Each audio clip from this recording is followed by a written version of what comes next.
C'est soit elle t'use, soit elle te pousse vers le haut, mais il faut vivre au rythme de la ville. Bangkok, la raison de leur réussite ou pas, alors que pas du tout, ça va juste être un multiplicateur, ça va amplifier ce qui marche ou ce qui marche pas. C'est exactement ça, c'est un catalyseur, quoi, cette ville. On a une version de soi-même qui est idéalisée et on se dit, si je fais les choses pendant 1 ou 2 mois et que je me mets à fond, je sais que je vais y arriver. Tu vois. Je sais, non mais je pense que 80% des entrepreneurs aujourd'hui sont anxieux, mais qui ne le savent même pas. Quand tu fais 10 cas par mois depuis 1 an et que tu as peur de retomber à zéro, c'est de l'anxiété. La toute première qui a intégré mon accompagnement, elle arrive à Bangkok là dans 1 an, quoi. Super. C'est une dinguerie, vraiment. En plus, j'ai vraiment pensé la formation pour le cerveau féminin. Un peu misogyne. Désolée.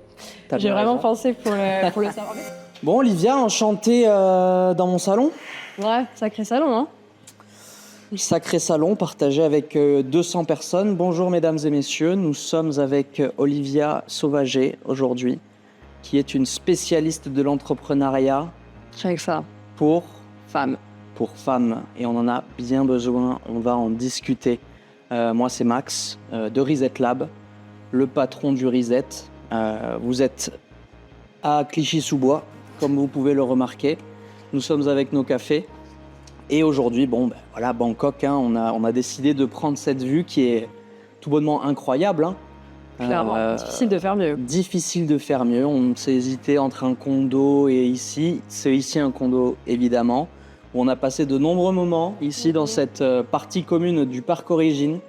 Et voilà, pour pas rentrer trop dans des longueurs, aujourd'hui, le but, c'est qu'on discute ensemble de nos activités communes, de nos expériences à Bangkok, de ce qu'on aime faire, de ce qu'on n'aime pas faire, de notre vision de l'entrepreneuriat aussi. C'est important. Et puis voilà, comment tu te présenterais pour commencer, Olivia ? Donc moi, c'est Olivia. Ça fait 5 ans que j'entreprends. J'ai commencé par du community management. Après, j'ai touché au SEO, à l'affiliation. Et là, depuis quelques mois, j'ai commencé une activité de coaching parce que j'ai fait le constat que à chaque fois que je vais dans des événements de networking, je suis l'une des seules femmes. Ça manque au quotidien et pourtant, on a totalement les capacités d'entreprendre. Donc, je veux aider plus de femmes à suivre ce chemin parce que c'est très souvent les barrières à l'entrée, les croyances limitantes qui bloquent ces personnes-là de commencer. Donc, je veux initier ce parcours en les accompagnant dans cette aventure, quoi. Super. Qu'est-ce qui t'a donné envie de faire ça alors ? Ça fait longtemps que je veux faire ça. En vrai, j'ai toujours su que tout ce qui était développement personnel, coaching, accompagnement, l'humain, tout ça, j'ai toujours adoré. Mais je me sentais pas légitime, pas prête, pas assez experte. De toute façon, j'avais besoin aussi de faire ma propre expérience sur le terrain. Et l'année dernière, j'ai eu plusieurs épreuves, dont une en particulier, post-Irox, qui m'a fait réaliser que les choses pouvaient très vite changer du jour au lendemain sans qu'on s'y attende. Donc, j'ai pris conscience qu'à un moment donné, il fallait franchir le pas, enfin passer le cap. Donc, ça a commencé à mûrir dans ma tête. Et puis, fin d'année, là, je me suis vraiment dit, ça y est, je suis plus alignée avec ce que je fais. Je veux plus de sens. Je veux que le matin, je me dise, OK, à la fin de la journée, j'ai construit quelque chose, j'ai aidé quelqu'un et voilà, je sois nourrie vraiment intérieurement. Donc, je me suis lancée. Super, magnifique. Ouais, c'est important d'être nourri intérieurement. Pour ma part, pour ceux qui ne me connaissent pas et qui nous suivent depuis ton contenu ou autre, moi, c'est Max, Max Desgarniers. Ça fait 8 ans que j'entreprends. Je suis passé par les créas sur Facebook Ads, sur le media buying, des choses sur lesquelles je n'étais pas vraiment aligné à vendre de la merde de Chine. Puis un jour, vu que j'étais vraiment dans un down très profond, pas mal d'addictions, pas mal de mal-être personnel, une impression d'avoir un potentiel que j'arrivais pas à exploiter, des journées qui ressemblaient pas du tout à ce que je voulais construire, j'ai fait une dopamine detox de 30 jours qui m'a transformé littéralement et qui m'a fait comprendre que le changement est dans la routine, et dans la routine, ça te permet aussi de te changer finalement ton identité ou tout simplement tes objectifs et ce que tu arrives à accomplir, quoi. Donc on overthink souvent l'évolution, mais la vérité c'est que c'est dans les heures que tu passes dans ta journée et dans les actions que tu mets en place. Et donc du coup, je me suis mis à aider les entrepreneurs ou les personnes ambitieuses, j'aime bien dire, pour créer une routine qui leur ressemble, casser des croyances limitantes, arrêter de s'auto-saboter, etc. J'agis vraiment sur plein de spectres différents et c'est ça que je kiffe. C'est pas juste une seule discipline, c'est vraiment un équilibre dans tout ce que tu as dans ta vie et dans accepter ce que tu veux vraiment. Enfin voilà, un petit peu pour ce que je fais. Cool. La majorité des gens que tu accompagnes, ils sont à Bangkok ou tu en fais aussi beaucoup à distance? C'est quoi à peu près la proportion? Là, en ce moment, c'est beaucoup de gens à Bangkok ou beaucoup de gens qui veulent venir vivre à Bangkok.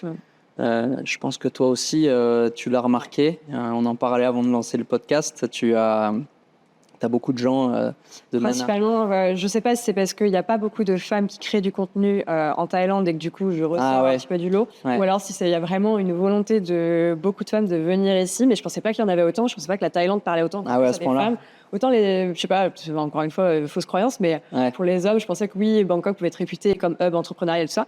Pour les femmes, je ne pensais pas que c'était autant voulu. Et en fait, à chaque fois, la plupart des gens, c'est parce que la Thaïlande leur parle, elles veulent venir s'expatrier ici sans même être venues une seule fois. Et je me dis, waouh, trop bien, incroyable. Donc, Et c'est vrai qu'il y a beaucoup d'entrepreneurs qui sont en train d'arriver, femmes et hommes. J'en ai croisé quelques femmes, mais bon, évidemment, la proportion, je crois que c'est de 4 hommes pour une femme. Et encore, t'es gentil. Et ou alors, c'est qu'elles sont déjà en couple avec leur mec qui ont voulu venir ici ou quoi, mais honnêtement, t'en enlèves pas mal. Les femmes seules qui entreprennent, qui sont venues d'elles-mêmes toutes seules, il y en a vraiment pas beaucoup. T'en connais qui sont pas en couple oui. Mais ça se compte sur les doigts d'une main. Et en tout cas, par contre, celles qui veulent venir, celles que j'accompagne aujourd'hui, célibataire, toute seule. Et après, ça ne veut pas dire qu'on peut très bien réussir en étant en couple, il n'y a pas de problème avec ça. Bien sûr. Mais juste la volonté de venir par elle-même, sans le copain ou quoi, c'est vrai que c'est une très très petite proportion. Donc il faut changer ça. On va vous montrer les coulisses de Bangkok et comment ça se passe réellement ici. Ouais, c'est clair. C'est quoi qui donnerait le plus envie à une femme de venir habiter ici et de faire son activité en ligne, tu crois ? Souvent, et je pense que c'est pour ça d'ailleurs que la plupart sont à Bali, c'est vrai que Bangkok, ça peut ne pas faire rêver sur le papier pour une femme qui va plutôt être dans la DA des îles, la plage, le sunset, les coconuts, les machins. Là, c'est sûr que c'est une grosse ville avec les buildings, les tours. Il y a moins, je pense, cette énergie un peu féminine, douce de on va doucement. Bangkok, c'est la fast life. Moi, je sais que j'adore cette énergie qui me stimule, qui me tire vers le haut, mais voilà, ça demande d'aller au même rythme que de la ville. Donc, par contre, moi, le côté positif que j'aime beaucoup en tant que femme, c'est le fait que j'ai pas de vice ici. Il n'y a pas de... Déjà, tout ce qui va être relation, moi, en tout cas, c'est personnel, mais je ne suis absolument pas attirée par les Asiatiques. Donc, je suis ultra focus sur mes projets, mon activité, ma propre vie. Parce que, pareil, je ne veux pas mélanger forcément pro-perso, etc. Donc, la plupart des gens qui m'entourent, francophones ou quoi, je n'ai pas trop envie de... Je sépare les deux. Bien sûr. Donc, ça m'enlève des vices que je pourrais peut-être avoir à Bali, où tu vas vite te disperser, te défocus. Certes, tu peux faire la fête, mais je sais pas, c'est pas les gros complexes, Café Del Mar, Savailla, que tu peux avoir un peu dans les autres endroits qui peuvent vite aussi te défocus. Donc, au niveau des vices, t'es plutôt tranquille. Après, qu'est-ce qui pourrait plaire à une femme ? En vrai, il faut que la personne soit ambitieuse. Il faut qu'elle ait envie d'aller chercher des grosses choses, des gros chiffres, des grosses ambitions. Parce que je trouve que cette ville, c'est soit elle t'use, soit elle te pousse vers le haut, mais il faut vivre au rythme de la ville, quoi. Ouais, c'est clair. Il faut vivre au rythme de la ville, il faut comprendre un petit peu les règles aussi. Ça fait un peu de daron de dire ça. Quelles règles ? Les règles de Bangkok. Bangkok, j'en parle souvent, ça peut être un levier comme quelque chose qui te tire vers le bas. Ouais, 1000 fois. Et ça, c'est en l'espace de 24 heures. C'est-à-dire que tu peux faire ta journée full healthy, faire super attention à toi, faire ton focus, ton travail, etc.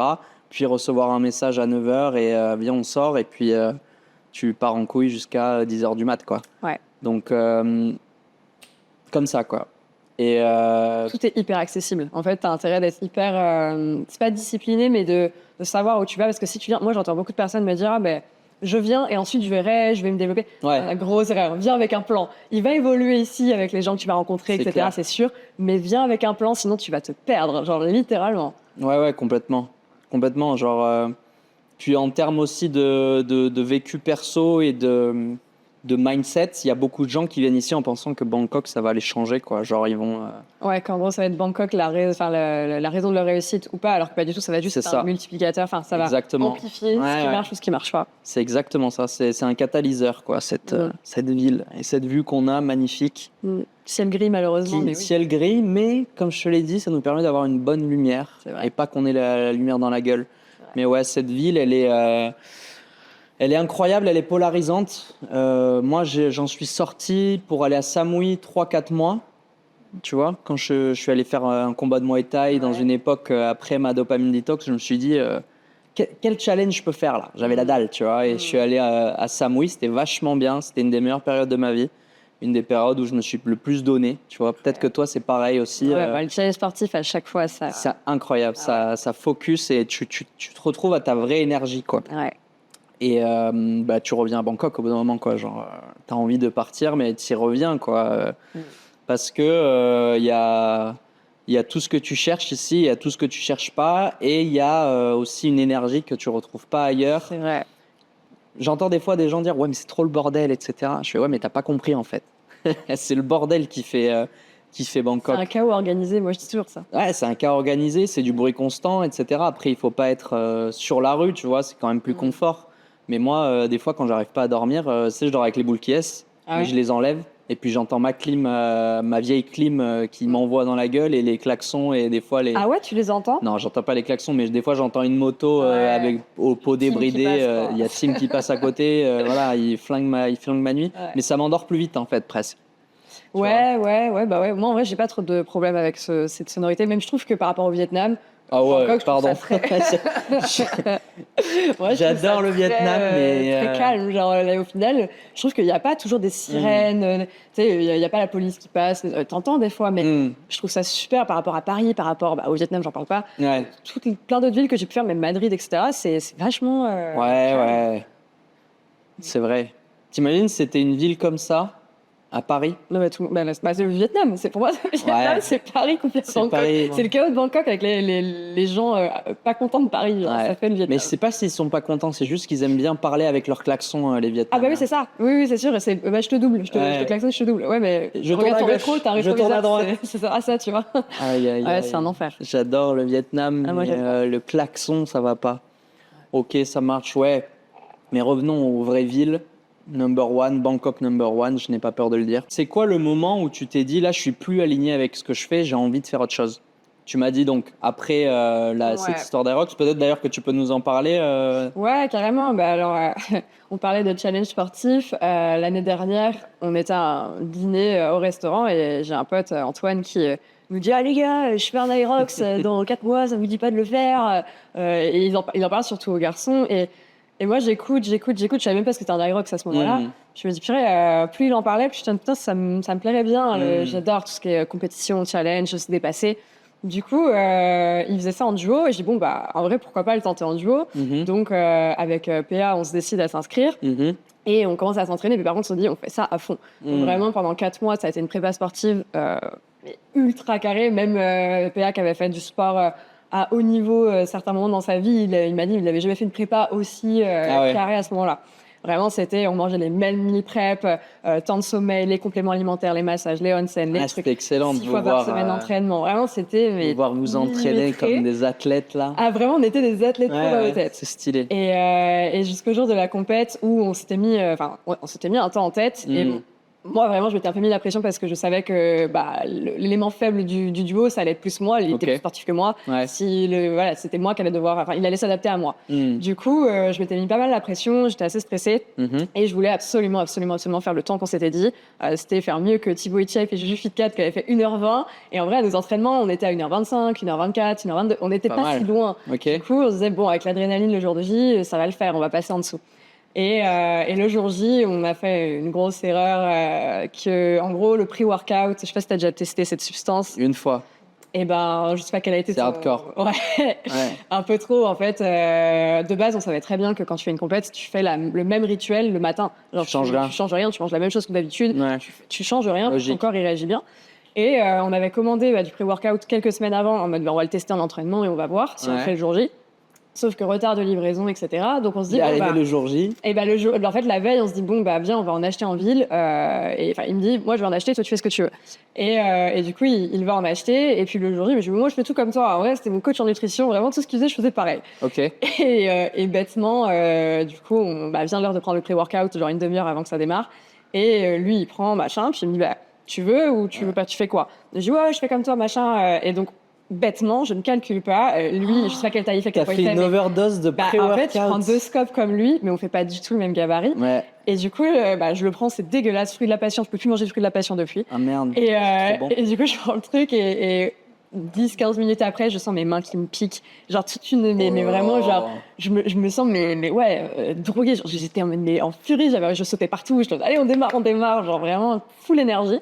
Et du coup, dans mon truc et tout, on commence à courir. Ça m'a grave aidé au départ parce qu'en fait, ça lance ton cœur. Donc, mon cardio était bien lancé, ça allait. Ouais. Mais on arrive à la première station qui est le ski. Et là, je sens que ça tourne un peu. Enfin, je dis, oula, faut que je reste dans ma compète parce que ça peut vite partir. Ouais. La suite se passe bien, voilà, on communique, ça se passe bien. Et puis arrivé à la toute fin, mes potes m'ont dit il est telle heure. Je leur ai dit dites-moi s'il est 14h, 14h05, machin, que je sache si on accélère ou pas pour faire le temps qu'on voulait absolument. Et vraiment, moi dans ma tête, c'était il y a rien qui m'arrêtera. C'est au pire je me blesse, mais sinon je ferai le temps qu'on veut. Voilà.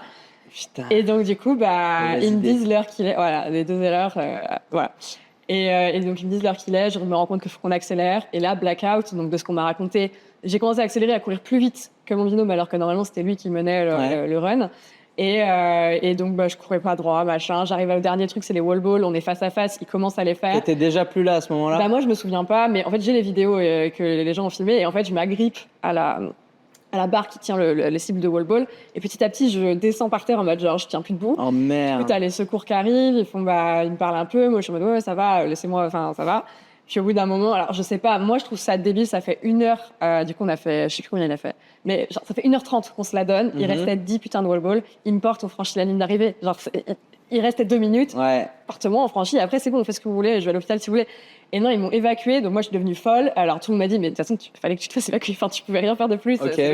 Mais moi, bref, avec ce qu'on me dit, je comprends toujours pas. Mais du coup, je me fais évacuer, je perds connaissance, enfin, je deviens folle, je frappe tout le monde, je hurle, vraiment la folle du bus. Je m'évanouis, je vais à l'hôpital et après je suis restée 5 jours parce qu'en fait j'ai trop enflammé mes muscles qui a libéré des toxines qui ont touché mes reins, mon foie, machin, enfin bref. T'étais en fight or flight quoi. Voilà, donc catastrophe. Donc on n'a pas fait le temps qu'on voulait, on n'a même pas eu. C'est pas comme si c'est comme si on était disqualifiés parce que du coup on n'a pas fini à 2 alors qu'il fallait faire le truc à 2. Ouais. Et donc bref, après je passe la suite de l'hôpital qui était pas très sympa. Mais j'ai eu ce déclic en fait quand je me suis réveillée, moi je me souvenais pas du tout où j'étais, ce qui m'était arrivé. Pour moi, petit à petit mes idées venaient, mais je me disais putain, je me suis fait renverser par une voiture ou un scooter, est-ce que je pourrais remarcher? Enfin vraiment, je regardais mes jambes en mode. Au début, je croyais que c'était un cauchemar. Après, je réalise qu'il y a un peu trop longtemps pour que ce soit un cauchemar. Donc je me dis mais qu'est-ce qui m'est arrivé? Merde, machin. Puis après, je comprends que je suis en Thaïlande, mes parents vont s'inquiéter. Je sais que j'ai des potes qui vont venir, mais par contre, leur prénom, leur tête, je savais plus du tout qui c'était. C'était vraiment tout flou. J'arrivais plus à parler anglais, j'arrivais plus à m'exprimer, c'était vraiment cata. D'accord. Et donc c'est là après où petit à petit c'est revenu au bout de quelques heures, mais je me suis dit, en vrai, du jour au lendemain, ça peut très vite arriver, même un accident tout simplement dans la rue et tu m'étonnes. Donc j'ai eu ce déclic d'un moment, il faut faire ce qu'on veut. Donc j'ai lancé les podcasts à ce moment-là, des podcasts que je fais seule ici dans les salles. Les choses ont fait que après j'ai eu l'été, j'étais dans mon truc, donc j'ai un peu laissé traîner les choses. Et après j'étais dans l'affiliation SEO. Ouais. Et c'était sympa, mais j'étais vraiment pas alignée. En fait, encore plus, autant quand tu fais de la prestation de service, tu vois ton client qui est content à la fin. Tu vois la personne qui te dit « Ah, merci, grâce à toi, on en est là, machin, machin ». Là, l'affiliation, littéralement, tu fais juste mise en relation entre l'offre et la demande. Tu prends ta commission, mais c'était pas stimulant. Ouais. Et donc, à un moment, je me suis dit, bon, c'est bon. Alors, il y a eu trop de trucs cette année. Là, c'est nouvelle année, nouveau départ. On commence, on lance un vrai truc.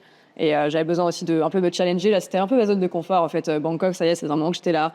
J'avais mes groupes de potes. Mon business, ça tournait bien. Mais voilà, j'avais besoin de plus. Donc voilà, après, pourquoi j'en suis arrivée là. Magnifique. Et toi, comment as-tu lancé, comment as-tu changé de voie? Comment j'ai changé de voie? Tu sais, si je t'avais envoyé cette phrase-là, je me croyais trop malin quand j'avais trouvé cette phrase. Olivia, il faut trop que tu l'utilises aussi. Tu vois laquelle c'est? Ouais, c'est pas le coaching. Enfin, c'est pas toi qui je sais plus. C'est plus non plus. C'est pas moi. C'est le coaching qui t'a choisi, ça c'est la fin. Ouais, voilà, c'est pas toi qui choisis le coaching, c'est le coaching qui te choisit. C'est pas moi qui ai choisi le coaching, c'est le coaching qui m'a choisi. Ça fait bidon, mais pour moi, ça résonne de fou, tu vois, parce que je sais pas comment ça marche pour les autres coachs, mais est-ce que les gens ils se disent je veux devenir coach de base, tu vois. Genre, ils sont là en mode, je veux devenir coach, je veux faire Je pense qu'il y a ci. 2 teams. Je pense aussi qu'il n'y a même pas que 2 teams, il doit en avoir plusieurs. Mais, Oui, mais il y a ceux qui, business model intéressant et ils se lancent dedans parce que voilà, c'est l'opportunité du moment. Et d'autres où vraiment, tu es un peu comme, je pense, toi et moi, je pense qu'on a vraiment une autre approche vachement différente de plein de coachs ou entrepreneurs. Et moi, je sais que il y a 10 ans déjà, j'avais envie de faire du contenu sur YouTube, me filmer et créer du contenu. Bon, pas du tout le bon moment. Mais enfin, j'aurais pu démarrer, je serais ailleurs aujourd'hui. Mais ça, c'est déjà des choses que j'avais en tête et je pense que toi aussi. Juste, c'est des choses croyances limitantes ou juste pas le bon moment de le lancer pour nous. Et au final, ça finit par. Ça fait un moment que tu y pensais déjà, toi? Je te dis, il y a 10 ans, je voulais déjà créer du contenu. Ok. Et tu voulais te dire, je veux apporter des choses aux autres gens ou c'était juste en mode... C'était plus youtubeuse beauté, comme je voyais mes influenceuses. C'est pas vraiment coach alors, du coup? Non, du tout. Mais il y avait ce truc de vouloir créer du contenu pour inspirer. Ça a toujours été. Et après, dev perso, j'ai toujours voulu, je me suis dit, j'allais faire psy ou sophrologue ou les trucs un peu comme ça qui vraiment allaient aider les gens. Ça aussi, pendant un moment, j'hésitais à aller en études de psycho. Mais j'étais plus dans les voies des sciences. Enfin bref, je testais plein de trucs. Ouais, c'est intéressant. Ok, ça marche. Ouais, oui, t'as sûrement raison. Les 2 teams principales, ça doit être pour l'argent, pour le statut, pour ce genre de choses. Moi, c'est vraiment... j'avais une agence qui tournait, qui aujourd'hui s'est cassé la gueule avec l'IA. C'est aussi une autre discussion, mais qui s'est cassé la gueule pile au moment où je suis passé sur le coaching. J'ai toujours eu des cycles dans ma life où... quand je passe d'un truc à l'autre, tu vois, le bateau derrière, il s'en va, tu vois. Enfin bref, et en gros, pour revenir sur la phrase, comment ça m'a trouvé, comment je me suis mis à aligner, en fait, c'est quand j'ai fait la dopamine detox, tout simplement. J'ai fait ce truc-là. C'était quand, exactement? C'était en 2022. C'était en 2022 que j'ai fait cette dopamine detox, en mai, je crois, ou en avril, un truc comme ça. Et après l'avoir faite, en fait, je me suis dit, mais attends, c'est trop puissant, il faut que les gens sachent, tu vois.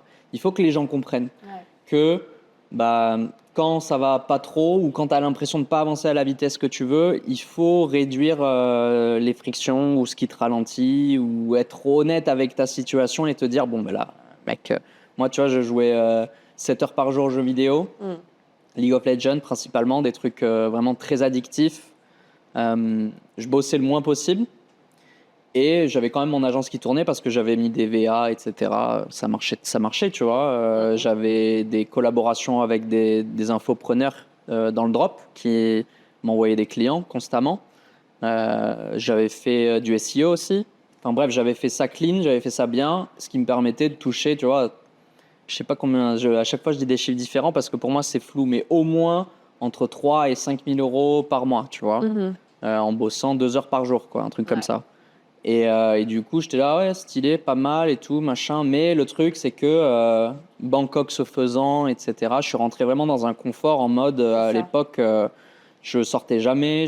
Quand je sortais, c'était que le soir, tu vois, je voyais pas la lumière du jour quasiment. Je sortais le soir avec les potes. On faisait pas forcément du paddle à ce moment-là, tu vois, ou du onsen.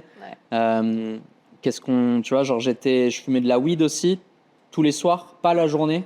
Mais le soir, tu vois, en me disant, ouais, ça me permet de dormir, etc. Machin, les excuses de base, quoi. Et en fait, tu vois, je mangeais de la merde, je faisais pas trop de sport. Et en fait, tu vis, tu as l'argent qui rentre, ça se passe bien, visiblement. À l'extérieur, tout le monde croit que tu es en train de réussir et que tu es bien, etc.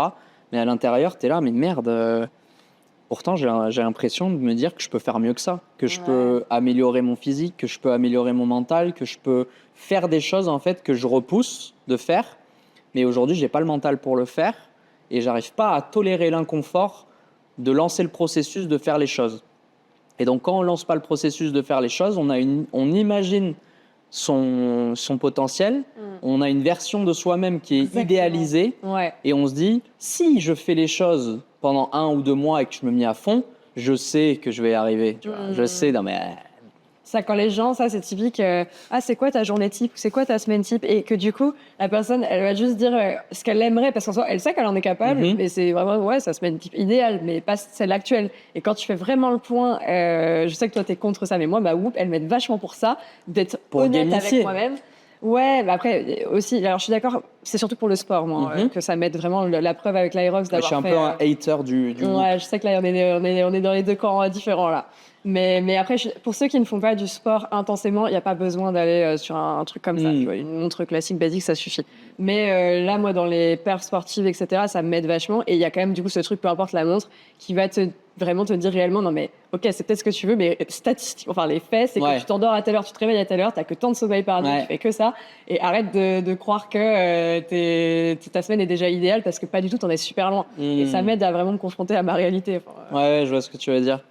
Ouais, moi j'irais même plus loin que ça en termes, c'est pas qu'en termes de routine, c'est en termes de. Je sais pas ce que c'est, si c'est notre génération ou la société, mais tout le monde pense qu'il a des capacités hors normes, tu vois. Tu vois, tu penses que les gens pensent tous ça? Pas tous, mais ma catégorie de personnes, mon avatar, c'est-à-dire moi-même. Je sais pas pourquoi, si c'est dans mon éducation ou dans la façon de faire les choses, les millennials ou whatever, mais en gros, ouais, je me disais, putain, mais je vaux mieux que ça, tu vois. Un peu en mode. Ouais, je vois très bien. Si j'essaye, ça va marcher. Si je le fais, mais bon, tu sais quoi? Une partie de plus de LOL, ça va faire de mal à personne. Et puis je commencerai lundi de toute façon. Et quand ça fait 2 ans que tu te dis que tu vas commencer lundi le bordel, bah tu te rends compte que ça fait 2 ans que tu fais rien, quoi, et que tu t'avances pas. Et en fait, t'as la culpabilité, t'as la honte qui arrive, t'as l'anxiété, tout doit aller super vite dans l'entrepreneuriat. Donc reprendre à zéro, c'est se montrer qu'on est, en se comparant aux autres, en retard. Ça, je l'ai tellement eu là en commençant, je sais pas toi, mais là, le coaching accompagnement, ça a été super dur. J'ai clairement sous-estimé chaque étape de création de ce projet. Ben oui, je me souviens très bien. Tu devais lancer ta formation il y a. Je pensais tellement que ça allait me prendre genre 1 mois ou 2 max, quoi. Là, ça m'en a pris 5. Et vraiment, chaque étape, que ce soit réfléchir au projet, créer les modules, tourner la formation, créer le contenu, faire les tournages, pareil, me filmer. Mais moi, je pensais que j'allais prendre mon téléphone, je me filme, je poste. Pas du tout. Les premières, je passais 5 ou 6 heures à faire une vidéo. Mais tout. Et c'est vraiment le truc d'accepter. De base, t'es sur pas un piédestal, mais t'es expert dans ton domaine. Soit c'était les créas, moi c'était le SEO. Bah, on était reconnus pour ça, entre guillemets, tu vois. Et du jour au lendemain, tu dois accepter de redevenir mais tout en bas de l'échelle, que les gens du coup te regardent et que vraiment t'acceptes d'être nul. Et il faut te montrer en plus vulnérable, t'es nul, t'es comme ça, c'est comme ça. Et c'est dur d'accepter ce truc-là. Ouais, c'est clair. C'est challenger, quoi. Mais en fait, c'est la seule façon de créer quelque chose. Et en plus d'être aligné derrière, et 1000 fois, il faut faire ça. Mais il y en a plein, surtout quand tu as déjà accompli certaines choses. C'est plus simple pour quelqu'un qui part de zéro et qui a tout à construire et que du coup, il sait qu'il part de tout en bas, que quelqu'un qui a déjà construit des choses et qui se dit « Ouais, mais en fait, je suis plus trop aligné. » Il faut se poser la question de qu'est-ce que je devrais faire à la place et accepter du coup de déconstruire ce qu'il a fait pour recommencer autre chose qui sera mieux pour lui. Mais faut revenir en arrière pour aller plus loin derrière. Tu trouves que c'est vraiment... Moi, je trouve que c'est la même difficulté. La personne qui a rien fait, elle a jamais rien fait. Parce qu'il y a le truc d'ego, en fait. Et je pense encore plus chez les hommes pour l'ego, quelqu'un qui a déjà construit quelque chose, accepter de redevenir à zéro et de redémarrer vraiment en étant nul, alors que quelqu'un qui a jamais rien fait de base et qui sait qu'il part de bas, de tout en bas, je pense que l'ego, c'est plus dur pour la personne qui a déjà construit des choses. Ouais, mais elle est déjà partie de zéro. Donc elle a des idées quand même de ce que ça marche, commencer l'entrepreneuriat au début, tu vois. Ouais, dans l'approche, les stratégies, la méthodologie, elle aura un coup d'avance, cette personne-là. Mais dans le mindset le passage à l'action, ce sera plus simple, je pense, chez la personne qui a jamais rien fait. Ok, je agree to disagree.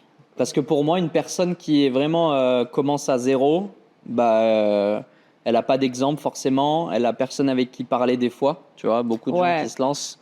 Et en gros, c'est la vraie traversée du désert. C'est ça, pour moi, il faut se faire accompagner. Et je dis pas ça parce qu'on est des coachs ou quoi. Vraiment, si je prends mon exemple de tout ce que j'ai pu créer dans ma vie, à chaque fois que j'ai step up, c'est quand j'ai demandé à des gens qui avaient déjà fait ce que je voulais. Simplement, en fait, que ce soit dans l'affiliation, j'ai pris des formations. J'avais fait de la crypto, le SEO, j'ai pris des formations. Là, pour créer cet accompagnement que je fais aujourd'hui, j'ai aussi pris une formation. Pour tout, parce que...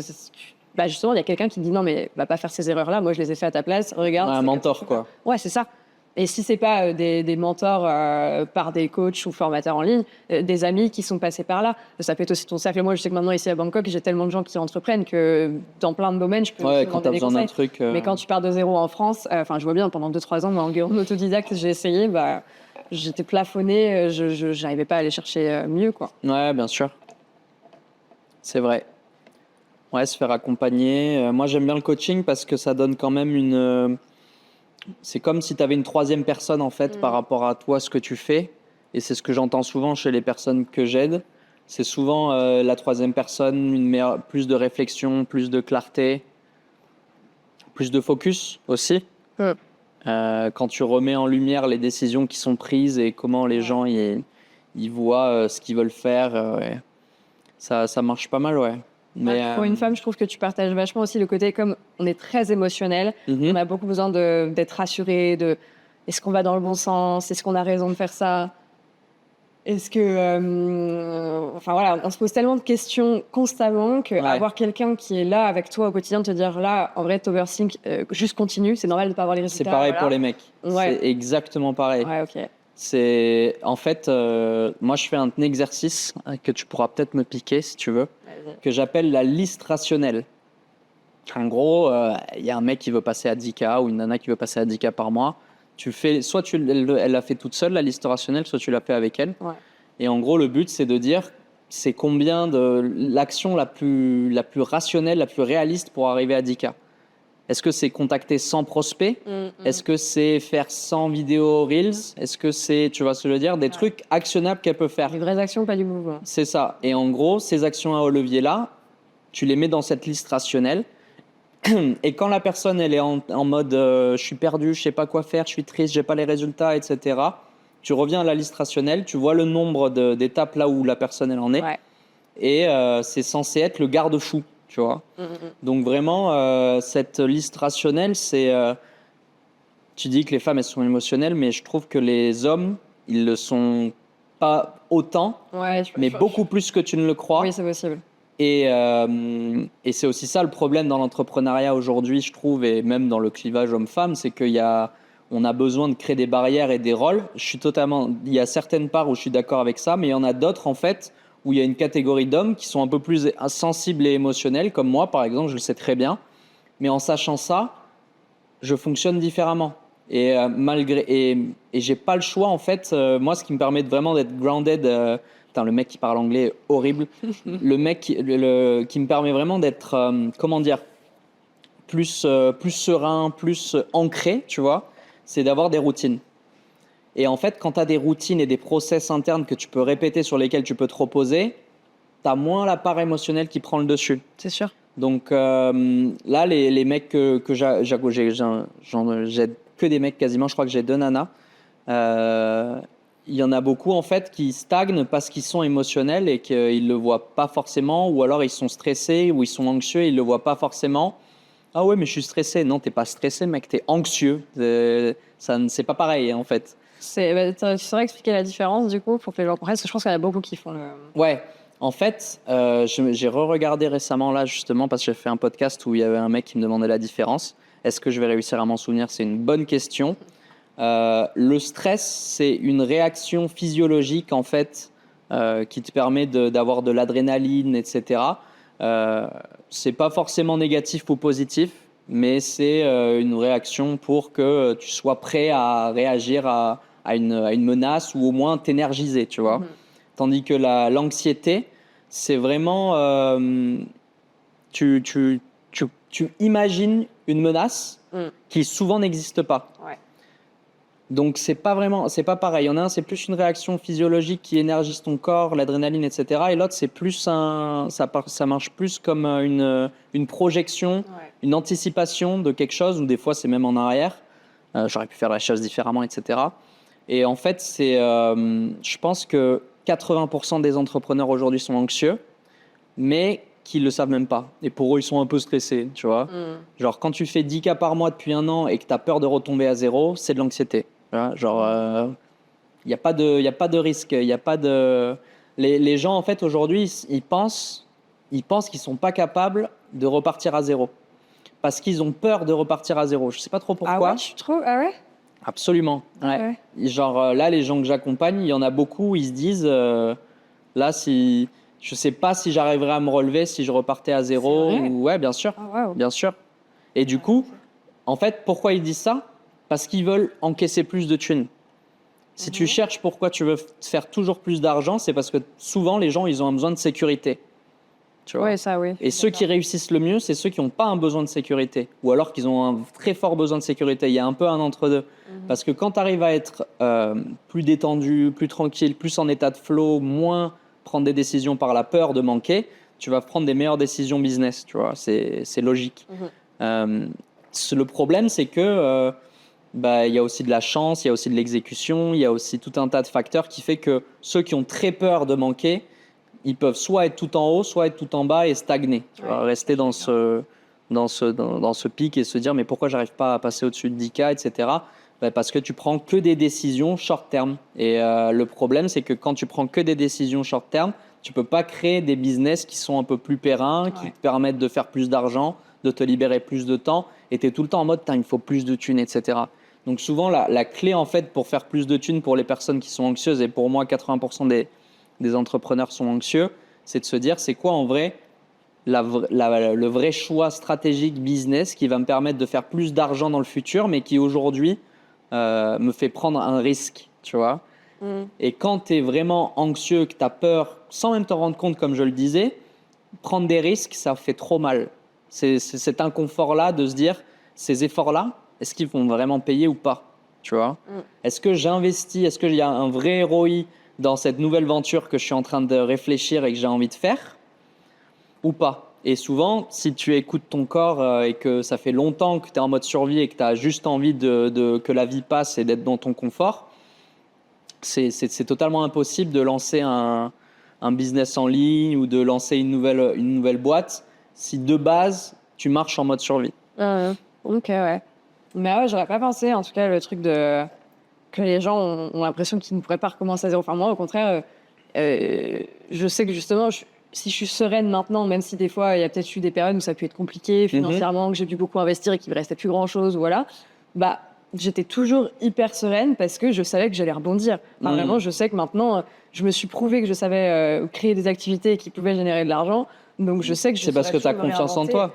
Ouais, mais confiance aussi juste en la méthodologie que j'ai pu apprendre. Je sais vraiment comment on doit créer un business de A à Z, qu'est-ce qui fonctionne vraiment. C'est pas juste, on m'a dit de faire les choses comme ça, j'ai appliqué bêtement et que du coup, voilà. Donc ouais, non, ça vraiment, et c'est ce que je transmets aussi dans mes accompagnements je veux pas apprendre une compétence en particulier où je vous dis, faites A, où ils font A, et après le lendemain, ça s'écroule avec l'IA, avec juste ils sont plus alignés ou je ne sais quoi, et du coup, ils savent plus comment refaire. Non, c'est vraiment, t'as plus jamais à t'inquiéter pour demain parce que tu sais que tu rebondiras toujours, peu importe le contexte. Tu auras toujours la bonne méthodologie, le bon mindset pour démarrer à zéro et savoir refaire un business qui génère de l'argent, quoi. Ouais, je comprends. Mais il y a méthodologie et état mental aussi, tu vois. Bien sûr, les deux sont ultra corrélés. De toute façon, si t'as pas un bon état mental, un bon état d'esprit, une bonne vision, tu pourras rien construire. C'est la fondation de base. Ça, tu dois le travailler pour accueillir ce projet, cette structure. Si ça, c'est pas bon, tu peux rien faire. En fait, je dirais surtout qu'il faut tolérer l'inconfort de faire quelque chose qu'on n'a jamais fait et dont on n'est pas sûr qu'il va marcher. Ouais, il faut s'accepter de s'exposer à l'échec. Et ce sera même pas un échec si après tu optimises et que tu recommences et que tu vas finir par réussir. Mais s'autoriser à ne pas réussir du premier coup. Et ça, les gens, par exemple, moi je sais que j'ai eu ça, j'ai toujours eu des bonnes notes à l'école. J'ai toujours réussi ce que j'ai commencé au sport, j'étais toujours assez forte, etc. Que du coup, là, quand j'ai commencé des projets comme l'entrepreneuriat, accepter de me planter au départ, c'est dur pour quelqu'un qui a toujours bien réussi du premier coup, quoi. Donc ouais, ce truc-là d'inconfort de s'exposer à l'échec, mais c'est pas vraiment un échec si après tu rebondis. C'est clair. Mais par rapport à ce que tu disais, tu vois, tu disais vaut mieux avoir la base mentale avant de faire la chose. Je suis pas d'accord avec ça. Ah ouais? Non. Pourquoi? Parce que la base mentale, tu la crées quand tu fais les choses qui sont dures pour toi. Je suis pas d'accord. Pour moi, il y a déjà une préparation. Enfin, en tout cas, je prends mon exemple de personnes qui veulent lancer un business. Elles partent d'un état mental qui n'a jamais été adapté à l'entrepreneuriat. Il y a besoin de faire une préparation de terrain va falloir que tu acceptes d'arrêter certaines habitudes, certaines relations. Oui, tu peux mettre des warnings, bien sûr. Ouais, c'est ça, tu prépares. Après, bien sûr que ça va se construire. Au final, c'est le business qui te construit. Hein. C'est pas toi qui vas construire ton business, c'est l'inverse. Et ça, on le voit partout et je trouve ça super vrai. Je suis d'accord que c'est en faisant que tu vas apprendre, que tu vas expérimenter, que tu vas apprendre à te connaître, que voilà, ça oui. Mais il faut déjà que tu partes avec un cadre et une préparation mentale OK, prépare-toi à ce que ça se passe comme ça parce que... Encore une fois, sinon les émotions, elles vont te rattraper, les doutes, les trucs. Et si t'es pas prête à accueillir tout ça, tu vas aller nulle part. Si tu n'as pas la bonne méthode, les bonnes routines, le bon cadre, le bon environnement, les bonnes relations, les bons trucs, ça va être déjà beaucoup plus gros. En fait, tu vas te mettre des bâtons dans les roues avant même de commencer. Tu peux réussir sans, mais tu vas prendre plus de temps, ça va te demander plus d'énergie, plus de ressources, ce sera plus compliqué. Ouais, je suis d'accord.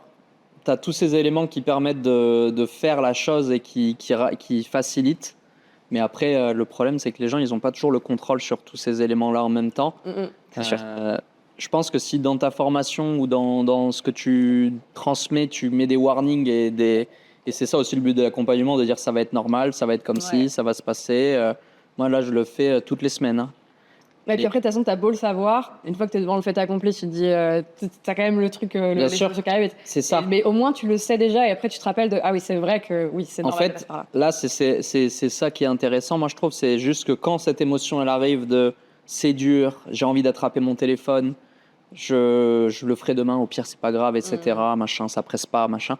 Dès que cette émotion-là et que ce sentiment arrive là, c'est impératif de pas lâcher. C'est impératif de faire quand même. Parce que si tu dis à ton cerveau, tu as une porte de secours à ce moment-là, tu l'habitues à prendre cette solution de facilité tout le temps. Et après, tu es dans le confort constamment et au final, tu fais rien. On revient toujours à chaque fois à la même chose, c'est la zone de confort qui est pour moi l'indice numéro 1 de ta capacité à évoluer, c'est ta capacité à sortir de ta zone de confort. Et c'est pas grave de pas tout le temps en sortir, parce que c'est important de se reposer aussi. 1000 fois. Mais en gros, aujourd'hui, si ta zone de confort, c'est de répéter les mêmes actions et qu'elles ne t'amènent pas là où tu veux aller, c'est bête à dire, mais juste d'en sortir un peu, ça va augmenter ta tolérance à en sortir. Et au final, tu vas muscler une partie de ton cerveau qui s'appelle l'ACC. C'est une partie visible qui existe vraiment, qui est ta tolérance et ta résilience à faire des choses que tu n'as pas forcément envie de faire. Donc, plus tu fais des choses que tu n'as pas forcément envie de faire et qui vont à l'encontre de ce que ton cerveau te dit de faire à ce moment-là, mais non, mais va dans le canapé, scrolle un petit peu, on est bien là. Plus tu arrives à aller à l'encontre de ça, et plus en fait, ça va être facile de faire des choses qui sont difficiles. C'est pour ça que tous les matins, je marche sur des pics. C'est vrai, tu fais ça? Je marche sur des planches avec des pics dessus. Ouais, j'ai vu dans ta story. Et je crois que je suis un peu foufou. Hein. C'est un peu mon côté Bali, Kopangan. Toi, tu fais ça? Moi, je fais tout, moi. Tu fais les douches froides aussi? Je fais douche froide. Je fais tous les trucs qui sont durs. Comme ça, après le reste, ça me paraît facile. Et il y a aussi des bonus physiologiques. Hein. Mais ouais, la zone de confort, c'est juste ça. C'est se dire que c'est dur, j'ai envie de faire autre chose, j'ai envie de dériver, d'attraper, de fuir un truc, etc. Cette émotion qui est souvent négative, on la perçoit comme une émotion négative en tout cas. Il faut rebrancher le truc en mode c'est positif. Là, je suis en train de faire un truc que j'ai jamais fait de ma vie. C'est ça. Je suis en train de faire un truc qui ressemble pas à tous les jours, à mes actions de tous les jours. Donc, mon cerveau, il se dit, attends, mais là, on est en train d'utiliser plus de ressources que d'habitude alors qu'on pourrait ne rien faire. C'est ça, le salariat. C'est répéter tout le temps les mêmes choses, rentrer dans une habitude, bien consommer, ne pas trop râler. Et puis, 50 ans, 60 ans se passent. Et au final, tu as une vie qui est satisfaisante, mais pas forcément épanouissante. J'ai rien contre le 9 to 5, mais par contre, si on a l'impression qu'on peut faire mieux que ce qu'on fait aujourd'hui, il faut le faire absolument. C'est ça, en fait, je sais que chaque personne est différente et tant mieux tant que les gens sont épanouis et sont alignés avec ce qu'ils font, mais trop bien pour eux. Moi, je ne suis jamais là en train de dénigrer le salariat. Juste le nombre de personnes qui ont envie de faire autre chose et ne passent pas à l'action pour des raisons qui leur sont propres, là, ça me pose problème, tu vois, parce qu'on peut tous tellement accomplir plein de choses. Le nombre de personnes qui disent Olivia, ta vie, c'est trop bien, t'es trop courageuse, ou alors t'as trop de chance, mais j'aimerais trop faire comme toi. Fais-le. C'est vraiment, fais-le. Si j'ai réussi à le faire et pourtant je ne suis pas née avec des prédispositions exceptionnelles, je veux dire, j'étais comme tout le monde, fais-le. Tout le monde peut le faire, juste passe à l'action et justement, sors de ta zone de confort, comme tu disais. T'as ce truc de ton cerveau va te mettre en état d'alerte de putain, à chaque fois que je partais à l'étranger, je me souviens, la semaine qui précédait mon départ, je me disais, mais pourquoi je fais ça? Vraiment, j'ai tout pour être heureuse en France, j'ai mon cercle d'amis, j'ai tout, j'ai ma famille, j'ai ma maison. Pourquoi je pars? Pourquoi je m'inflige ça? Mais je savais aussi que c'est parce qu'il y allait avoir un énorme twist dans ma vie, que ça allait me faire vivre des choses que j'allais jamais oublier et qu'au pire des cas, ça allait durer 2 mois et après je rentrais. Et au mieux, ça allait m'apprendre des choses qui allaient me faire prendre un autre tournant. Et juste, c'est que tu es en train de faire quelque chose de grand, donc c'est normal que ce soit inconfortable, c'est normal que tu doutes, que tu dises, mais pourquoi je m'inflige ça? Ouais. Mais il faut y aller, justement, c'est là qu'il y a quelque chose qui est en train de changer. Ouais, complètement. Là, la dernière fois, on s'est pris la tête sur Insta avec une influenceuse. Pris la tête, c'est un grand mot, mais oui. Une influenceuse thaï. Ah non, c'est française. Française sur la Thaïlande, pardon. Oui. Une influenceur française sur la Thaïlande.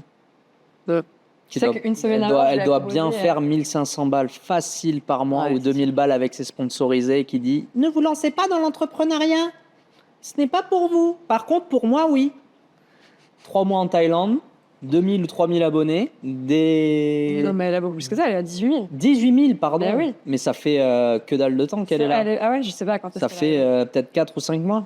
Ouais. Donc, elle a réussi à lancer son activité en 4 ou 5 mois et à se faire 2 ou 3 000 balles par mois avec les sponsorisations. À mon avis, tu vois. Mais bon. Tu sais qu'une semaine avant de ce post-là, je lui avais envoyé un message pour lui proposer de faire un podcast ensemble. Ouais. Je trouvais ça super intéressant aussi de voir l'autre côté, tu vois, le côté salarié. Parce que moi, j'ai des femmes qui viennent me contacter, qui me disent « j'aimerais bien venir bosser ici, mais j'hésite entre digital nomade, un peu je lance mon activité, ou alors je prends une entreprise. » Et je trouvais ça sympa de montrer un peu l'autre côté de ce qu'elle en parle des fois, de dire que les conditions, elles sont vraiment pas simples. Alors, je connais pas exactement, mais je sais que t'as vraiment pas beaucoup de vacances, tu bosses beaucoup d'heures, le salaire, forcément, il est moindre que dans les pays Thaïlande, ici. Et donc voilà, je lui ai envoyé un message que j'avais pas eu de réponse. Et quand j'ai vu son post après, je me suis dit, bon, en fait, je pense qu'on fera jamais de podcast ensemble. Ouais, je crois pas. Non, mais c'est dommage, c'est de penser comme ça. C'est dommage de...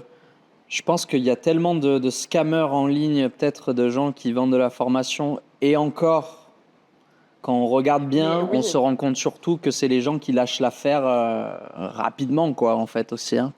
Bah, en fait, c'est même pas 50-50. Pour moi, c'est peut-être aller le 80-20. Tu vois, 20% de gens qui, oui, sont vraiment les locations, les trucs, c'est que du fake et il y a rien derrière. Ouais. Mais le reste, c'est ça. C'est que, alors, peut-être qu'il y en a qui vont faire de meilleurs accompagnements que d'autres. Et je pense qu'aujourd'hui, il y a besoin d'avoir quand même ce suivi mental, un minima, hebdomadaire pour que les personnes réussissent, parce que voilà, quelqu'un qui part de zéro, il a besoin, comme on disait tout à l'heure, d'avoir des gens qui vont le tirer vers le haut, lui montrer la bonne direction. C'est clair. Mais oui, je suis d'accord avec toi que il y a aussi en grande partie de gens qui sont juste peut-être pas prêts à se lancer. En fait, finalement, quand ils rejoignent la formation, ils sont pas prêts à s'investir à 100%. Parce que peut-être qu'ils pensent qu'on va tout leur donner sur un plateau d'argent et que ça va être en claquant des doigts. Non, bien sûr que tu vas. C'est là que ça craint. Si le mec il dit 5 000 euros en 2 mois par mois facile, il n'y a pas de souci, t'inquiète. Ouais. Mais ouais. Et en parlant de revenus, toi à Bangkok, là, tu dirais que tu vis avec combien par mois? Combien je dépense? Ouais. Je suis pas très fière de ce chiffre. En vrai, l'année dernière, on m'a posé la question. J'avais répondu, je sais plus, peut-être 2 000 euros en pensant vraiment que c'était ça. Ouais. J'ai regardé mon compte en banque et j'ai vu que c'était pas du tout la réalité. Il y a eu le mois de prépa Aerox, alors qu'on ne sortait pas, on ne buvait pas d'alcool. J'ai dépensé 5 000 euros. Je sais pas ce que j'ai foutu. Vraiment, je ne saurais même pas dire. Alors, j'ai dû réserver des choses pour l'été, il y avait Bali, mais quand même. Ouais. Donc, honnêtement, là, comme j'ai plusieurs... je tiens pas à bien mes comptes. Ça, d'ailleurs, ce serait un truc qu'il faudrait que je fasse. Je pense que je suis à 3 000 en moyenne. Franchement, j'ai réduit. Je suis en moins. C'est surtout les sorties.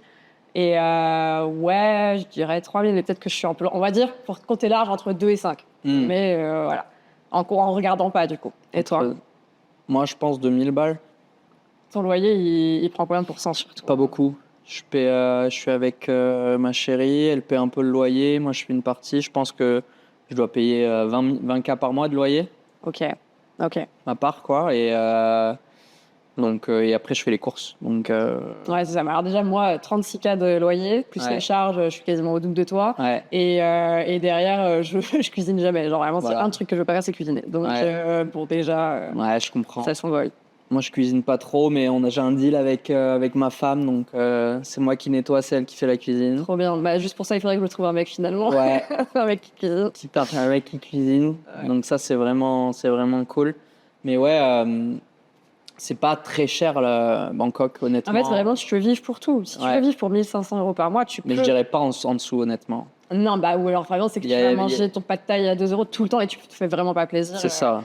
Ou alors tu vis à l'autre bout, parce qu'après pareil, on vit dans les quartiers où les loyers. Moi, je sais que j'avais fait une vidéo sur mon condo. J'ai eu plein de commentaires qui disaient mais c'est super cher, 1000 euros pour non, mais ça. il faut jamais lire les commentaires quand ça parle de condo. Non, mais après, ça fait de l'engagement. Hein, mais je dis, mais les gars, Tonglor, l'appart que j'ai dans le condo que j'ai, c'est vraiment, j'ai un super deal. Je veux dire, tous mes potes payent beaucoup plus cher pour moins bien dans le même immeuble. Genre, vraiment, j'ai un super deal. Moi, j'avais un deal là, ici, là. Ouais. Mais t'avais oui, on aussi. avait le même appart. Toi, t'avais mon appart. Ouais. Moi, j'ai trouvé un deal ici dans ce condo Parc Origine, dans cette boîte à chaussures. Quand je vois ce condo là, que je rentre dedans, à chaque fois, je me dis, mais comment j'ai fait pour vivre là-dedans à deux, quoi, avec à deux, c'est chaud. À deux, c'est Mais très franchement, avec ma femme, je peux vivre dans plus petit, même, je sais pas comment dire, mais on se marche jamais dessus, tu vois. Ouais, mais c'est vrai que quand je rentre dedans à chaque fois là et que j'ouvre la porte comme ça de loin et je vois que c'est comme ça là, je suis, oh, wow, comment j'ai fait en fait? Et on payait 28 000, ce qui était pas beaucoup en fait. Hein, c'est clair, pour Parc Origine, c'était rien Parc du tout. Origine, et puis la vue, on était de ce côté-là moi, et je tout. me souviens très bien. Première fois, c'était en décembre 2020, enfin pas là, mais l'autre d'avant, donc 2024. J'étais venue faire un before ici avec Team PA, tout ça, et on s'était mis à la pool bar. Et moi, avant, j'habitais après au Nut, dans un petit condo. C'est vraiment, c'était déjà très bien pour moi, mais j'arrive là, je vois la vue, je vois les piscines, je vois tout. Je me dis, mais c'est une dinguerie, mais moi, je veux vivre là. Enfin, c'est fou. Enfin, non, c'est même pas je veux vivre là, parce que je pensais que c'était inaccessible pour moi. C'est genre, si un jour j'arrive à vivre là, mais c'est un truc de malade. Et tu sais, genre, je prenais des photos un peu discrètement en mode genre, waouh, mais c'est une dinguerie, genre, vraiment, c'est trop beau. Puis du coup, il s'est passé un mois où mon Airbnb après Hot se finissait, et je me suis dit bon, il faut que je déménage, je vais me prendre un condo plus long terme, je vais avoir un meilleur appart pour un prix plus raisonnable. Et j'ai eu l'XT qui est juste derrière là-bas, et j'ai déjà là, je voyais la vue sur Parc Origine. Je me mais putain, mais si un jour j'habite là, vraiment c'était mon rêve de me dire mais Parc Origine là, et donc je venais tout le temps ici, parce que du coup mes potes habitaient là, et je venais dans les parties communes. Et ouais, 6 mois après, j'ai pris l'appart de Tim ici. Enfin, je suis venue vivre. Mon appart. Ouais, ton appart, quoi. Et j'avais dinguerie en un an d'être venue là la première fois, mais j'avais des étoiles dans les yeux. Wow, c'est ouf. C'était incroyable. Et après, en fait, maintenant, je veux même plus vivre là. C'est nul. C'est lunaire. Ça nous beaucoup ça change tellement, c'est clair. Moi, c'était pareil. On m'avait invité ici pour faire du Muay Thai là, parce qu'il y a un ring et tout. Les parties communes, elles sont vraiment nice. En vrai, faut pas se mentir. Mais même si elles sont un peu délabrées, elles se pètent un petit peu par endroits, mais ouais, j'étais venu faire Muay Thai ici, puis le soir, je disais à ma meuf, faut qu'on vienne à Parc Origine. Faut qu'on aille vivre à Parc Origine. J'ai envie de passer là une fois de toute manière. Genre une semaine, je lui disais tous les soirs, j'étais là, faut qu'on aille vivre à Parc Origine. Elle me fait ok. Et donc elle a commencé à chercher. Et en fait, genre mercredi, je lui disais, faut qu'on vienne vivre ici. Vendredi, on visitait l'appart là. On faisait l'offre directe à 28K et on emménageait un mois plus tard parce qu'on allait en France et on revenait. Mais en gros, en 3 jours, on a ça va trop vite ici. Moi, c'est pareil, c'est le lundi, tiens, je veux déménager. Je contacte toute Marketplace Facebook, toutes les annonces du condo. Je prends le contact de tous les agents. Après, je suis ok, c'est ça mon budget, trouvons un truc. Et vraiment, en une semaine, j'emménage. Large. La move, etc. Ils viennent te chercher tes colis. Enfin, ils t'emballent tout. C'est trop facile. C'est trop facile. Mais mais la vie est trop facile à Bangkok. Et c'est ça, des fois, la problématique transition. C'est vrai. C'est trop facile de bien manger. C'est trop facile de pas avoir à sortir, de rester dans son condo. Et aujourd'hui, c'est ça aussi le problème. C'est ça. Il faut venir avec... il faut avoir son plan et son cadre, parce que si tu es influençable, tu tombes dans les ténèbres de Bangkok. Vraiment, ça va trop vite. Trop vite. Moi, c'est des gens qui me contactent aussi, qui se disent... j'ai soit des gens qui sont là et qui ont envie de vivre plus longtemps à Bangkok et donc de scale leur activité, tu vois. J'ai beaucoup de ce milieu-là qui sont entre 0 et 2 000 euros, tu vois, et qui sont pas encore assez stables et qui veulent stabiliser et qui sentent que... ils donnent pas le max, tu vois, et qui se disent bon, en vrai, je pourrais être plus efficace que ça. En vrai, je suis un peu éparpillé. En vrai, je suis pas assez focus, etc. Et du coup, on bosse là-dessus. Mais j'ai aussi il y a aussi une catégorie de personnes qui sont entre 2 000, 5 000, 10 000 euros par mois, mais qui sacrifient en fait leur santé au profit de leur business et qui finalement, en étant à Bangkok, sortent pas, voient pas la lumière du jour, rencontrent personne. Ils trouvent leur meuf, tu vois, en 2 semaines. Et puis après, ils sont là, oui, mais il y a ma meuf. Et ils sortent pas, ils restent un peu dans ce cocon-là, etc. Et ça, en fait, c'est pas... Je me faisais la réflexion la dernière fois, là, quand des fois... moi aussi, ça m'arrive de pas sortir tout le... Enfin, si, en vrai, je sors tout le temps maintenant. J'aime trop cette énergie. Mais j'étais sur Sukhumvit, sur la motorbike, et je me disais, putain, mais comment les gens ils font pour habiter ici et pas sortir, tu vois ? T'as une énergie quand t'es sur ta moto avec ta musique dans les oreilles, etc. Et je me dis, en fait, il faut sortir, il faut s'imprégner de ça, ça crée des idées de sortir. Certes, il fait chaud, certes, il y a ci, certes, il y a ça, il y a la pollution, il y a le trafic, etc. Mais il y a plein d'endroits sympas. Le M-Sphere, M-Quartier avec les passerelles, c'est super sympa. Les parcs, il y a quand même des coins où tu peux te balader de manière piétonne super facilement. Et juste, tu vas tôt le matin, tard le soir. Si la chaleur, là, on est dans les mois les plus chauds de l'année, donc c'est moins facile. C'est hardcore cette année. Mais le reste de l'année, ça va quand même, quoi. De fou. Et en fait, le problème, c'est que moins tu sors, moins tu as envie de sortir. Et donc, tu deviens pâle, quoi. Tu vois, tu es chez toi. Des fois, tu sors en soirée. En fait, tu commandes tout le temps à graille. Tu sais même pas ce que tu commandes. Des fois, tu sais même pas ce qu'il y a dedans. Tu fais pas trop attention à toi. Tu sors pas. Et c'est une vision de la productivité à Bangkok qui est réelle. Tu vois, cette vision de pouvoir se faire constamment livrer sa nourriture, etc. Et pas avoir à cuisiner, pas avoir à sortir de son condo pour aller à la salle, etc. Mais en fait, c'est assez réducteur au bout d'un moment et ça devient tellement normal et confortable que ton cerveau, pareil, il revient dans les mêmes phases qu'il aurait pu être par le passé en France, à se dire on est bien comme ça, il n'y a pas besoin de changer, il n'y a rien besoin de faire.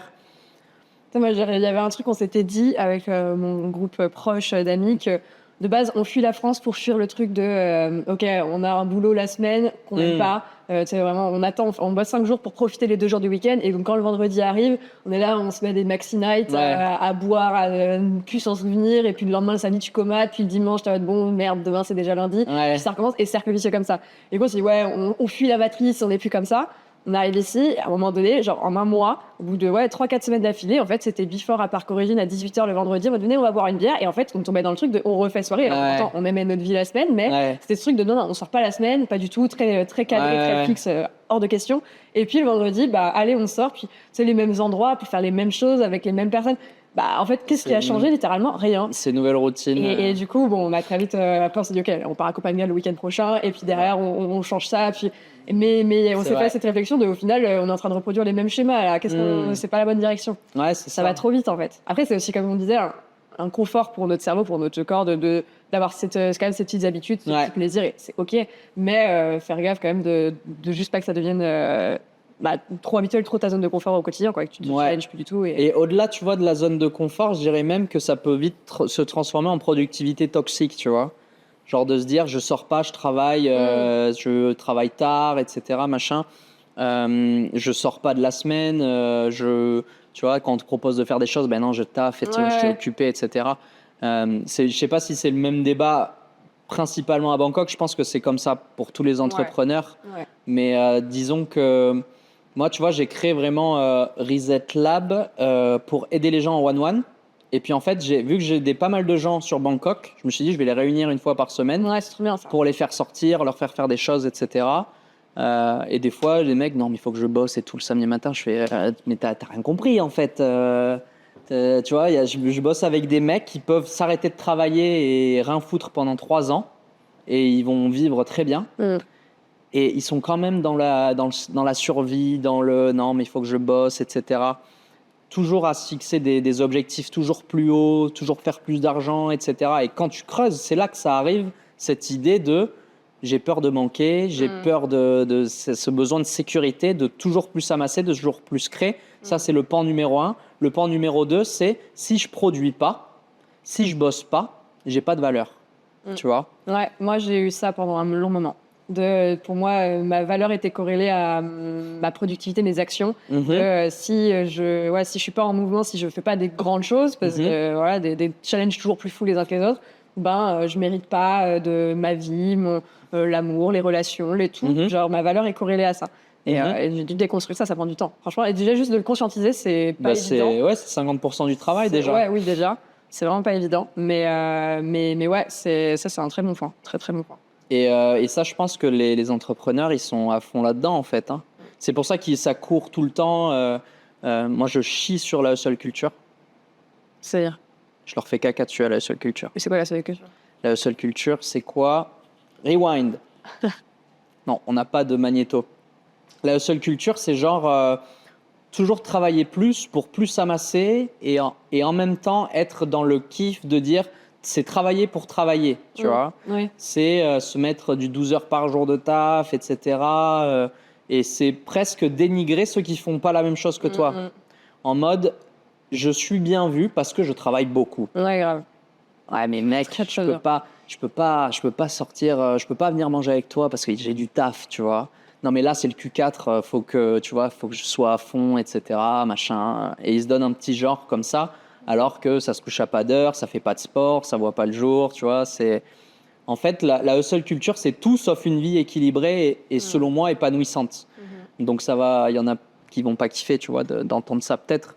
Mais en vrai, c'est qu'il y a peut-être une question à se poser. si tu te sens attaqué parce que je dis ça, bah ouais, il y a peut-être une question à se poser, effectivement. Et ouais, la hustle culture, c'est un peu la culture dominante aujourd'hui dans l'entrepreneuriat, de toujours plus créer. Et par rapport à ce que tu disais, la valeur de la personne, elle se dit que si elle n'est pas productive, c'est une merde. En plus, productivité déguisée, parce que c'est pas vraiment de la productivité efficiente. Hein. Il y a beaucoup si elle n'est pas en mouvement, si elle n'est pas. Voilà. Si tu vas pas chercher des clients et que tu refais ton logo, bah, c'est pas de la productivité. C'est de la procrastination déguisée ou invisible. Je sais pas, j'avais fait un questionnaire là, tu te souviens Au tout début, ouais. Ouais, qui avait bien mis en lumière ça. C'est la plupart du temps, le problème de l'entrepreneur, c'est le sommeil, la procrastination invisible et les open loops, c'est-à-dire toutes ces choses que les gens ils ont en tête sur lesquelles ils agissent pas, qui mettent pas dans une case, qui ne gèrent pas, qui repoussent finalement et qui continuent de travailler la nuit, etc. Donc ça, c'est vraiment les trois problématiques.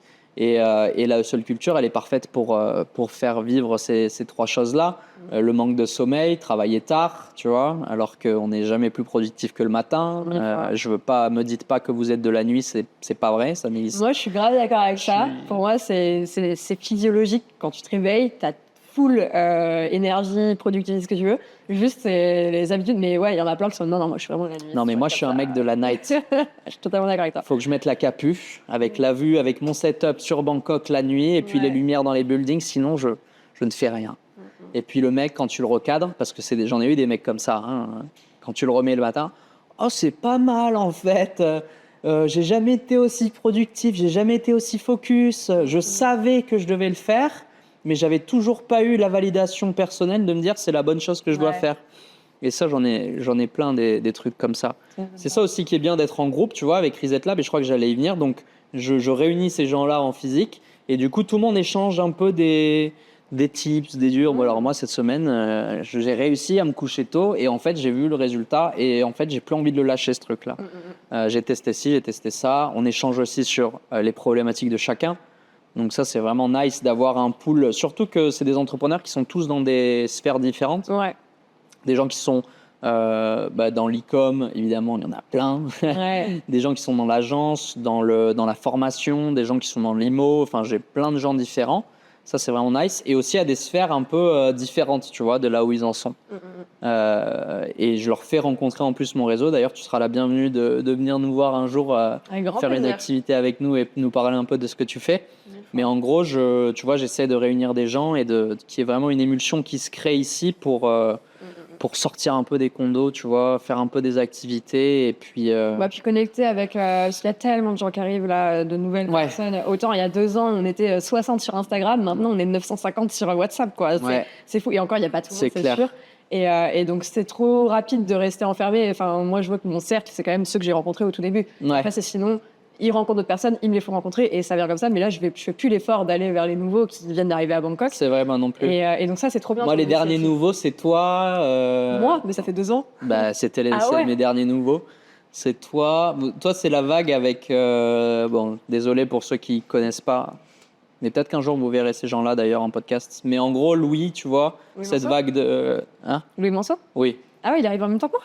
Un peu avant toi. Ouais, quand même. Ouais. 1 an avant toi. Mais en gros, pour moi, cette vague de 2023, je crois, 2024 par là, c'est une grosse vague. Et puis, dis-toi que nous, les anciens, quand on est arrivé ici il y a 7 ans pour moi, en 2019, septembre 2019, on était 100, quoi, max.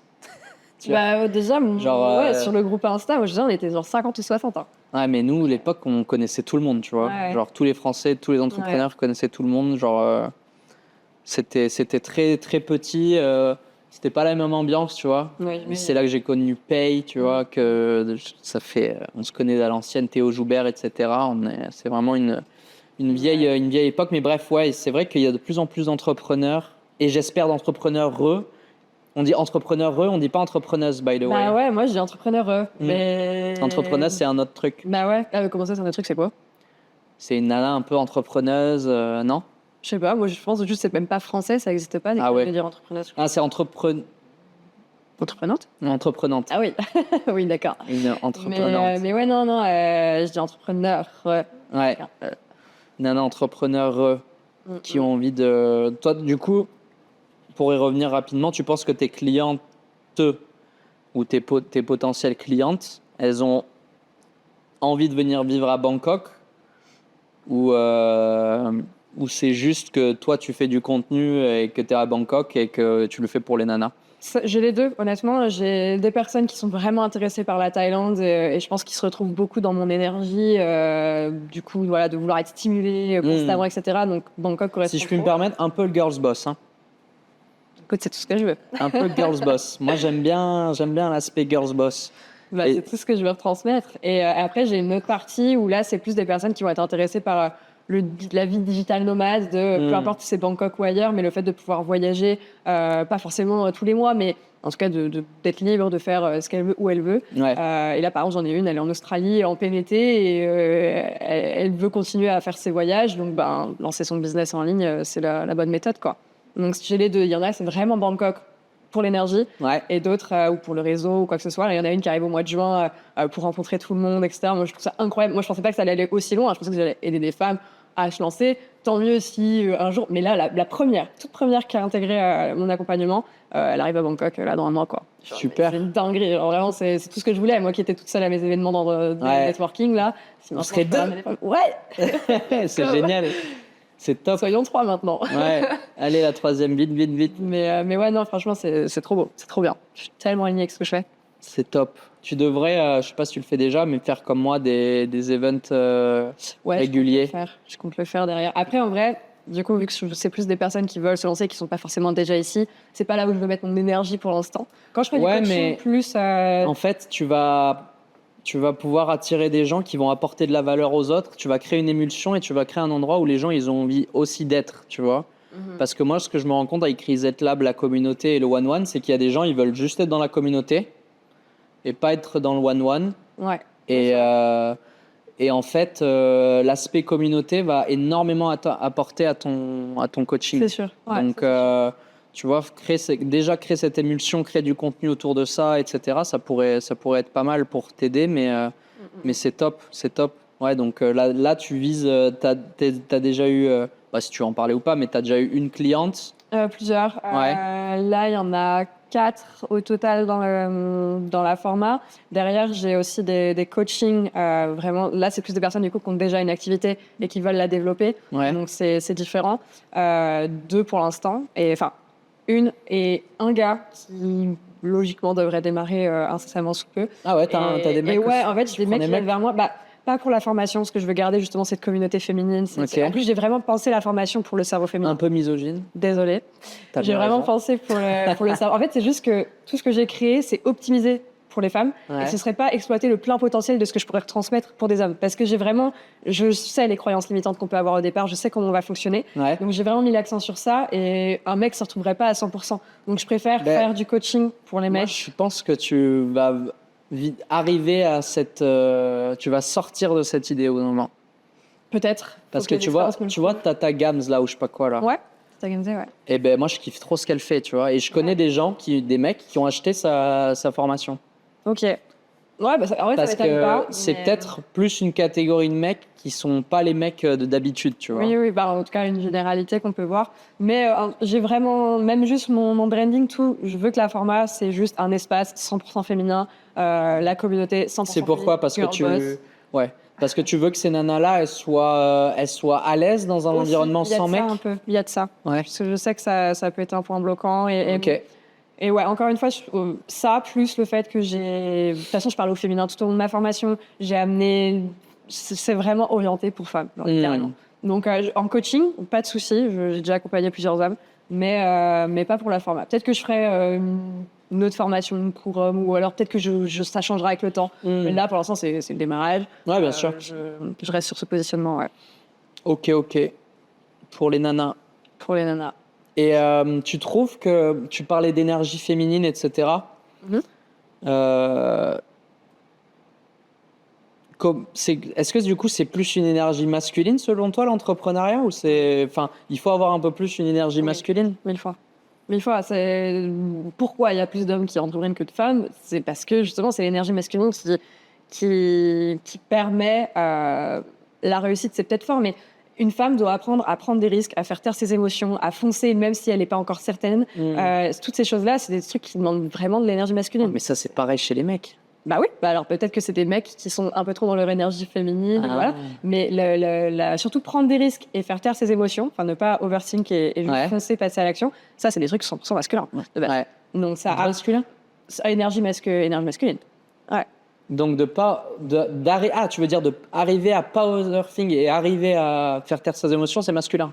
De foncer, prendre des risques et de pas être dans ce flux de pensée constant comme une femme peut toujours avoir à son tête. Moi, le nombre de fois où je vois bien quand j'ai des doutes, j'en parle à une femme, on va être là, on va en discuter pendant 1 heure pour ensuite avancer.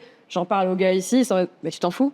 Ok, bon en fait même si je m'en fous pas et que j'aimerais bien en parler plus, de toute façon c'est je m'en fous, donc ok oui je m'en fous et j'avance. Et c'est ça qui m'a beaucoup aidé ces dernières années, et c'est pour ça aussi que je suis maintenant beaucoup plus dans mon énergie masculine, parce que déjà je suis entourée d'hommes et parce que j'ai appris, c'est ça qui me permet d'aller beaucoup plus vite dans mes business.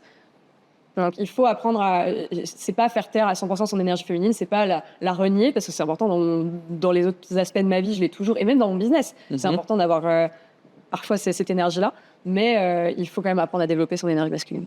Ok, bah écoute Olivia, c'était super intéressant cette conversation, je pense qu'elle aurait pu durer. Moi je t'ai commencé à pas mal à m'enfoncer dans le fauteuil là, on a une bonne vue, on bronzait un petit peu par moment, mais là on est bien. J'espère que t'as pu dire ce que tu voulais dire. Carrément. T'as dit les choses qui te tenaient à cœur, qui étaient intéressantes pour toi. Moi aussi j'ai pu dire des choses qui étaient intéressantes et qui valaient le coup, je pense, d'être partagées. On espère que vous avez eu de la valeur dans cet accompagnement. Pas du tout. On espère que vous avez eu de la valeur dans ce podcast. Et si vous voulez vous faire accompagner, ça se passe en dessous, mais quoi qu'il arrive, écoutez, lancez la conversation avec nous. On n'est pas des scammers ou des vendeurs de rêves. On a envie de créer de la conversation, de parler avec des nouvelles personnes. Donc n'hésitez pas à nous envoyer un message, que vous soyez une femme ou un homme pour moi, ou que vous soyez une femme pour Olivia, ou un homme par moment des fois. Dans certains cas. N'hésitez pas. Merci Olivia pour tout ça. Si on veut te suivre, c'est dans la description. Ouais, carrément. Plutôt ton Instagram. Ouais, Instagram, YouTube, TikTok, je suis sur toutes les plateformes. Ouais, mais si tu dois choisir une plateforme de prédilection. Pour le contacter, Instagram. Ouais. Pour le contact, Instagram. Et moi de même, ça se passe juste en dessous, Max Desgarniers.